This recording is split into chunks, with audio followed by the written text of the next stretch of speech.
একজন ভাই বাইকে মাল লোড করে নিয়ে বাইক ঠেলতেছে। ওনার সমস্যাটা কি একটু জিজ্ঞেস করি। আসসালামু আলাইকুম। একটু দাঁড়ান। আপনি কি তেল শেষ? বুঝছি বুঝছি, তার ছিঁড়ে গেছে। ক্লাচ ছাড়া চালাইতে পারেন না? চালান যায়। আচ্ছা আপনি উঠেন, আমি ঠেলা দিই পিছন দিয়ে যান। আর এমনি বাইক ঠেলা খুবই কষ্ট ভাই। দাঁড়ান একটা মিনিট, আমারটাই দুই স্টার্ট বন্ধ দিতেছে। হ্যাঁ যান। হুম, এবারে ঠেলতে ঠেলতে হালাই দিই। ভাই গ্যারেজ চিনেন নি এদিকে? বাইরে আমার এই গামছিটটা গেছে। আসলে যার বাইকের স্টার্ট বন্ধ হয়ে যায়, যে বিপদে পড়ে সে বুঝে এর কষ্ট।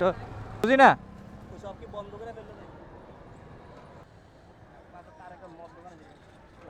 আচ্ছা আমি টান দিয়ে দেখে সামনে গ্যারেজ আসছিনি, আপনার দাঁড়ান। না না না, দড়ি মড়ি বান্ধিয়ে দিছে, এখন ভাই যদি কোনো রকমে যাইতে পারে আর কি। হ্যাঁ উঠেন।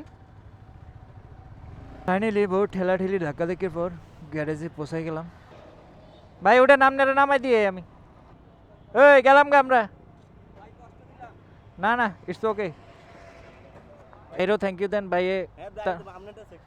আমার পেজের নাম আবরার আবরার।